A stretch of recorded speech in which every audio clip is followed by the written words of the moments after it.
Hi there, welcome to my YouTube channel. This is Tina from TinaHeals.com, and if you have a Sagittarius rising, then welcome. So this is a mutable fire ruled by Jupiter, and this fire is the most spiritual fire of all the fire elements, of all the fire signs. Sagittarius, there's something very fantastic about Sagittarius. In ancient times, if you look at the glyph of this particular sign, you see a centaur, half man and half beast. The first part of Sagittarius is human. The second part is bestial or animalistic. So immediately you see how the glyph of Sagittarius speaks of something fantastic, because centaurs don't really exist in the real world. It's a product of our fantasy. So with the Jupiter ruled Sagittarius, there is always a fantastical element. Jupiter expands. So when you walk into a room, you remember that is your rising. That's how the world perceives you. It's your overall constitution. People see this jovial side of you. In fact, if you look at words like jovial, joie de vivre, they all come from the root word of Jupiter. So you're very, interested with justice, equality, freedom, very interested in wisdom or truth, higher knowledge. Gemini is more interested in information or vocational training. Sagittarius is polarity, is interested in higher education, okay, and truth and philosophy. Okay, this is the archetype of the philosopher. This is the sign, this is the rising where you ask yourself, who am I? And there is no direct answer. There is a myth-making side to Sagittarius. They're amazing storytellers. So as a Sagittarius rising, even if you're telling a small little story of how you went to the store and met an old friend, it's going to be said in a fantastic way. Okay, oftentimes Sagittarius rising, you tend to exaggerate. But it's because you create tremendous amounts of false memory. Jupiter expands. Even your memories expand. Everything that is touched by Sagittarius expands. So Sagittarius rising, you are big. Because Jupiter is big. It is the second largest celestial body in our solar system. It's also the greater benefic. It shields us astronomically, and literally it shields us from devastating comets and space objects that can come hurtling at us and destroy us. So immediately you see the astronomical importance of Jupiter. It protects us, okay? There is no atmosphere in Jupiter, it's all gas. So with Jupiter rules Sagittarius rising, substance can be a big issue. Like, yes, you have to talk the talk, but you also have to walk the walk. But great with humor. Great, you can be brash to the point of, just say it how it is, call a spade, because you don't really think of how somebody else might feel. Sagittarius is not interested in feelings. It is interested in directionality. Think of the arrow. The modern glyph of Sagittarius is an arrow with a piece of the bow. So immediately it speaks of motion. It speaks of directionality. There is a direction you need to go to. And Sagittarius is forever looking for that direction. Okay, higher purpose in life, I think, is something every Sagittarius rising is looking at. That you believe you were born here for a higher purpose. Your physical body is Jupiterian. Your smile is infectious. Okay, your thighs are your erogenous zones, your hips and your thighs. Parts ruled by Jupiter, And this rising is actually the rising which deals with the quest of the hero. Okay, and how the hero must leave the place that he belongs to, go on a journey, go on a quest, face his demons, internal, external, face the archetype of the wise old man and return back, That is the process of individuation. And the Sun and Jupiter are very close friends, by the way. So Sun also does very well in Sagittarius. And it is an energy which expands whatever it touches, good or bad. So if you're tuning into the negative vibrations of Sagittarius, which is brashness, moodiness, you know, unable to concentrate, unable to complete anything. But because this is mutable, you're very adaptable and flexible, and forever the traveler. Okay. Also, you have a very interesting way about you with Jupiter. You know very many things. And with the Sagittarius rising, you're equally comfortable with a book, like you'll read Marcel Proust, as well as you'll go hiking up a mountain, walking down, you know, babbling brooks. You're not afraid. You're a nerd inside, and you're a great outdoorsy individual outside. But Jupiter or Sagittarius on the ascendant, Sagittarius as the ascendant, and Jupiter on the ascendant could mean putting on tremendous amounts of weight also, okay? Larger than life, Jupiter rising, everything about you, your relationships, your financial situation, your interactions, all larger than life, okay? They're not mundane. They're nothing like a Virgo. You don't like mundane things. You like the fantastical. But Sagittarius is interesting because it is bestial mixed with human. So you have the id, the Freudian id, which is animalistic part, mixed with the ego, which is human. And of course you have Jupiter as the superego, or the guiding spirit of this whole system, right? There's a zealous side to Sagittarius rising. That's why many Bible thumping, Quran thumping, bigoted individuals can be Sagittarius rising, because there is such a persistence with truth that you begin to think that your truth is the only truth and nobody else has anything, but you only have the truth. So that could be a problem. You approach life from a mythic angle. So you're a great teacher, like I said, a motivational speaker, a public speaker, even politics. You make the situation larger in life.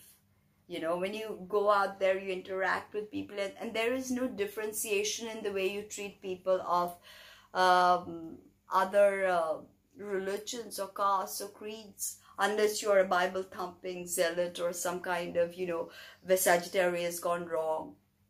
Okay, there's a very dangerous side to Sagittarius, very much like Aquarius, very dangerous side. And the sole ruler of Aquarius is Jupiter, so there's a huge connection that's going on there. You're an epic adventurer, and life is always a series of adventure with the Sagittarius rising. And when you travel, you don't want to travel that first class. You want to travel normally, maybe backpack, and when you go to a particular place, you mix with the locals like they're a part of your tribe. You want to know about their practices, their customs, their traditions, their mores, not because you will follow them, because you understand the human experience more by learning about these things from different cultures. And that is how you truly gain wisdom. Yes, Sagittarius is interested in knowledge, for the, like information, but it is more interested to take that knowledge and to make it wisdom. Okay, to see a part of truth in all the information that is scattering about in the world. And with each day, there is so much more information that is being uploaded online. So Gemini will look for everything online and get scattered, but Sagittarius will look at all the information, then take what applies to them, or what, resonates with them. Very heart-centric energy, fire, that very fiery, heart-centric energy. Polarity of Gemini, both these signs are mutable air and mutable fire, but Sagittarius risings are not as inconsistent or as flighty as Gemini people. They are more solid. Their commitment means something. Their word means something. They're interested in justice, like I told you. Sagittarius is truly, there's never a dull moment with them. Yes, there's never a dull moment with a Leo, but the Leo is more concerned about themselves, their appearance, maybe how people react to them, whether they are the center of attention. A Sagittarius person will just walk in and, charm everyone, speak to everybody, but they can be very moody as well. Very, very moody. Mutable fire sometimes, if Sagittarius does not have this pursuit in life that is taking them towards a higher end, then they can be very destructive. Fire can be very destructive. So Aries, Leo, Sag, all three can be very destructive. But Sagittarius, because of this fantastical component to their psyche, they can be very distorted with the way they perceive reality. In a sense, their truth is their truth, and you have to adhere to their truth. Having Sag as your rising, it means it's your first house, so automatically you are very, kind, caring, and Jupiter is exalted in Cancer. So Jupiter, expands and cherishes growth and sustains growth like Cancer.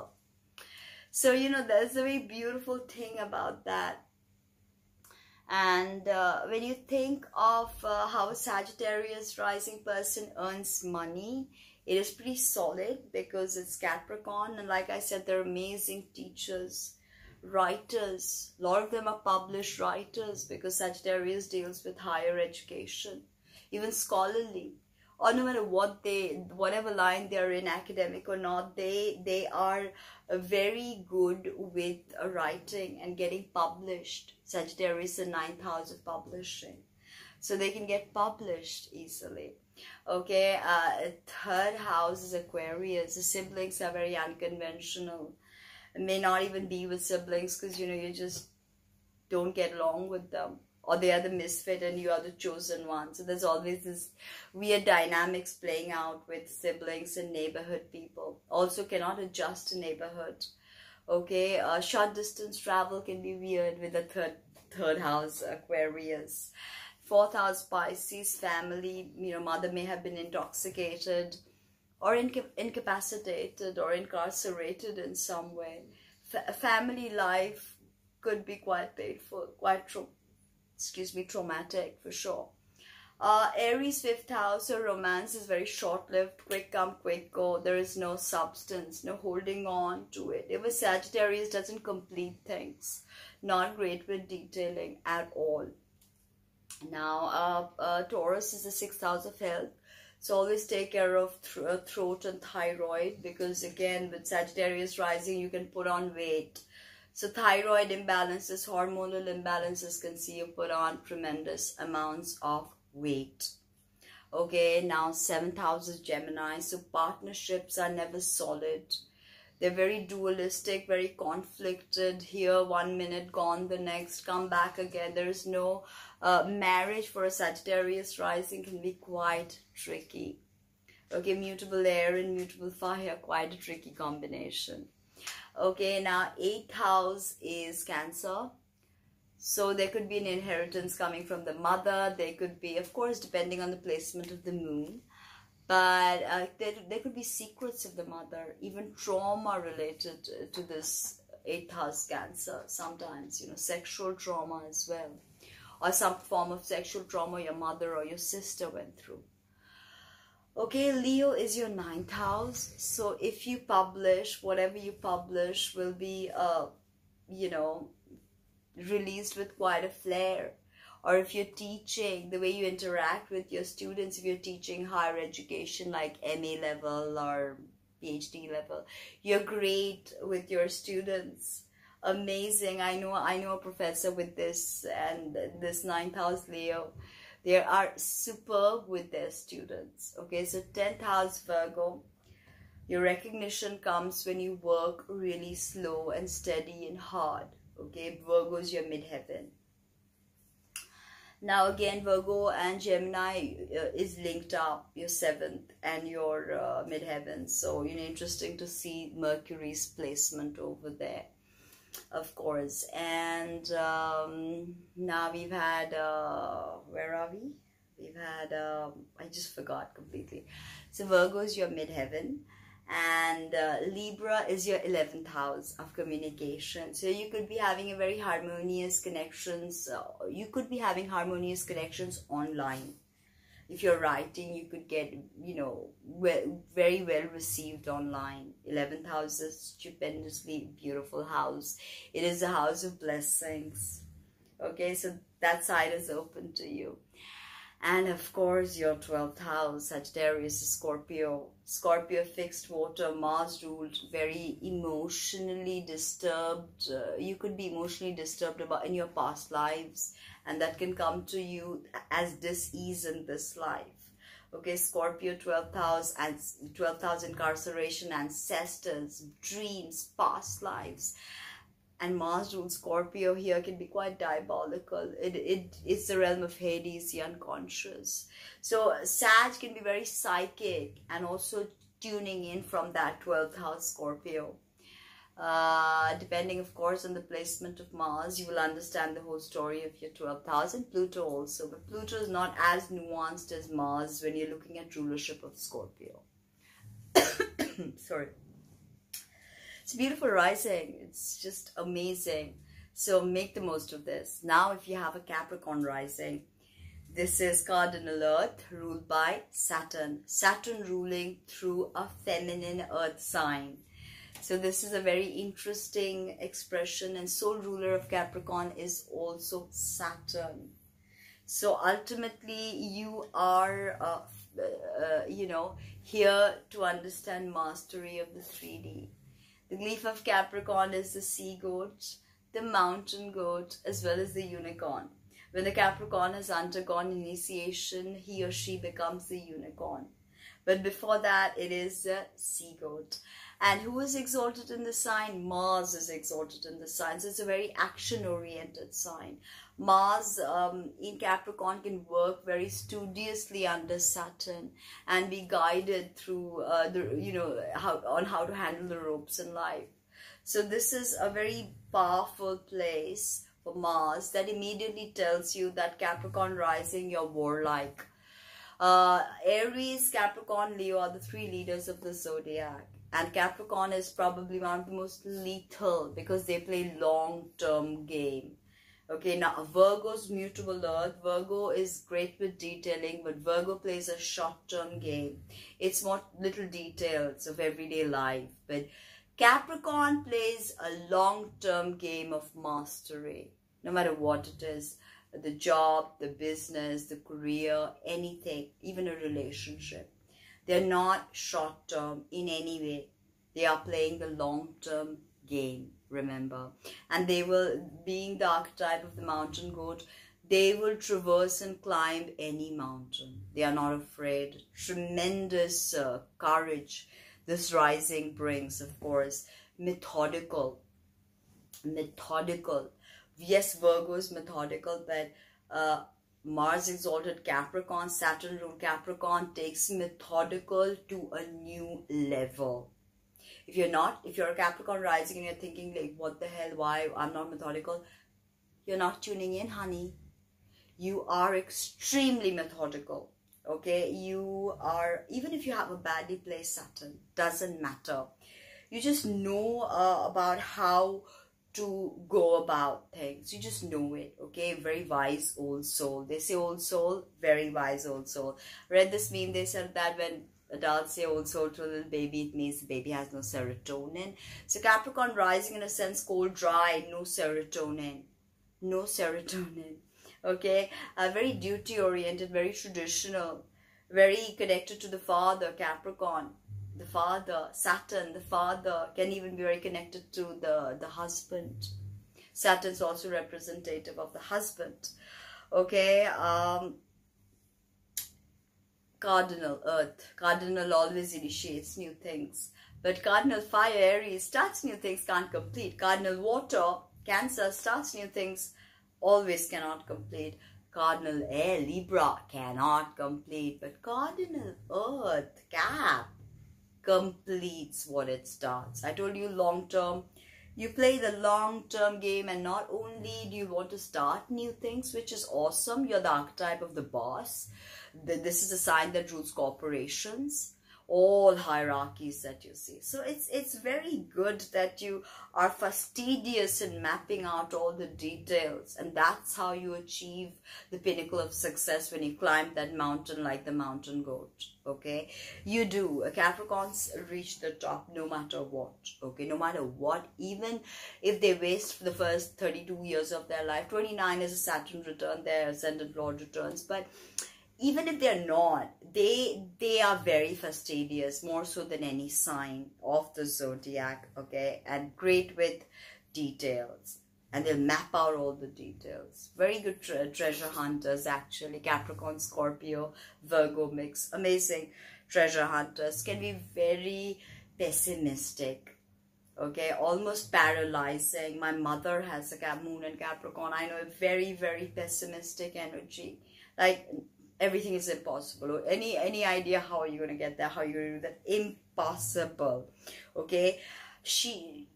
They always tend to see the negative that can happen, okay, out of anything. The positive, they're not so, okay, yeah, okay, great, the positive is this.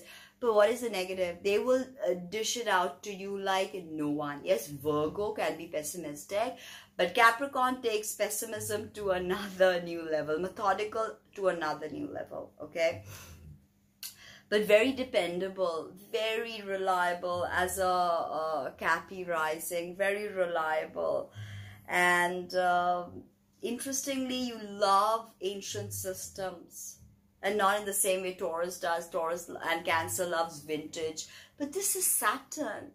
Saturn is the ruler of the planetary spheres. And is the highest player in this dynamic. So automatically you like traditions. Ancient, hoary traditions. Okay. Very mystical side also to Capricorn. Because ultimately this is where the initiate gets initiated into the secret mysteries. Scorpio, they face the dark night of the soul. Here they get initiated, right? The thing with Capricorn is they're traditionalists. So you are a traditionalist if you have a Cap rising, because you like things that have been tested by your ancestors or tested by people in authority. You respect people in authority. Okay, this is the doctor has said this, I'm going to have the allopathic medicine, or I'm going to take the vaccination because the doctor is the authority on this and the doctor knows. So, you know, you don't question. You like to adhere to time-tested methods and methodology, okay, methodology. You like that, okay? That's why in some way you're very conservative and you can be very past-oriented. That's something you need to just give up, okay? There's a seriousness about you when you walk into a room. People see that Saturn through you. There's a certain gravitas about the way you carry yourself, okay? And even if you have an ill-placed Saturn, it doesn't matter. You are very strong in your aura, in your presence. You're the boss, the leader. People see that, okay? And you always measure your success, and you don't like to flash your success, but you like people to know, okay, this is who I am, this is where I stand, okay? You need optimism because Jupiter is in fall in your sign, so maybe you need some blessings and optimism and myth-making in your life, otherwise it can get very dry. Now, moving on to, oh no, I have to discuss each house, sorry. Now, with Cappy as your first house, Saturn ruled first house, you can look older than your years. Okay, Saturn ruled Capricorn as your rising, you can look older. Hair also could be brittle. Saturn rules hair and nails. Sometimes during, you know, difficult Saturn transits with Mars or, you know, Pluto or Uranus, hair fall, nails can get very brittle, bones can get very brittle. So that's something to look at, okay? Your second house is, of course, Aquarius. So you'll earn money through unconventional means sometimes. The internet can be amazing. You can innovate something, okay? great with that. But your money will be unconventional in the way you wanted everything to be traditional. It is not. Pisces, your third house, siblings, you can get drunk with them, you can chill with your neighbors, short distance travel, you know, you can have psychic experiences with short distance travel, meet some, you know, tarot reader in an aircraft and get a quick tarot reading, who knows, right? Third house, automobile, you know, ought to be careful of accidents with the automobile with the Pisces third house, okay, especially if you're drinking under the influence. Aries is your fourth house. Family life can be very disruptive, Mars-like, okay? So family life can be very problematic, okay? For a mother also can be very problematic, quick to temper, could have even, you know, beaten you up or severely punished you, okay? Aries, your fourth house. Taurus is your fifth house. So automatically you attract people who have Venusian in the way, you know, in the way they look, in the way they behave, maybe even younger than you because you're playing the Saturn archetype. You like to provide for the people you love, the relationships you have, give gifts, you know, give expensive things like that. Not because you want to show off, but because that's what's done. It's time tested, right? And you adhere. You like to give the big rock if you can afford it and stuff like that, okay? Gemini is your sixth house, so, you know, take care of your lungs, take care of your nervous system, shoulders, difficult shoulders. Cancer is your polarity, seventh house. You'll always find a relationship which can be very nurturing but can be very demanding, possessive, and also can smother you. Control issues. I mean, Cancer also likes to control, but more in a mother way, whereas Capricorn is the more patriarchal form of control and hegemony. Okay, Leo is your eighth house. So the money and all that, depending on the placement of your sun, you can get an inheritance, yes. Time-tested methods, you can get an inheritance. And you know, just take care of your heart with that eighth house, Leo. Take care of your heart. Now, ninth house is Virgo. So when you travel, you can be, you know, writing about it. You can be making videos about it. Even your education, if you've been educated in the higher universities, then you are very detail-oriented in the way you studied, okay? 10th house, Libra.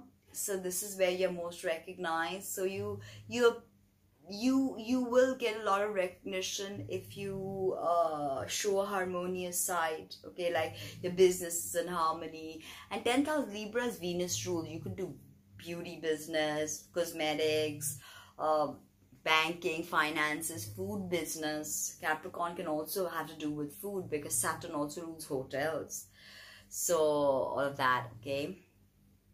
Now, sorry, I forgot, where was I? I completely forgot. Which house were we? So we're doing Capricorn rising, and we've done your 10th house, right, which is Libra. Now your 11th house is Scorpio. So larger groups, you know, you could have secrets with them. Even with a Capricorn rising, you're very methodical. You have boundaries you put around. You don't let people come close. Okay, and 12th house Sagittarius, fire, mutable fire. All those ruled by the great benefic Jupiter. So it won't be as difficult as a Mars ruled fire 12th house. But yeah, fire element in the 12th can have trouble subconscious, cutting, scathing. But because it is Jupiter ruled, there could be benefits coming to you from past lives or ancestors and stuff like that. Your dreams could be very psychic, Capricorn. A lot of people don't realize the spiritual energy you come with. And you come with a tremendous amount of spiritual energy. So go out there and conquer those mountains, because you're here to not only master the 3D world, but to master the self. Ultimately, that is when you become the unicorn. Very few people know this, but the purpose of a Capricorn rising is to become the unicorn. So I hope you like that. Subscribe, comment, like, share, and let me know what you think. Thank you.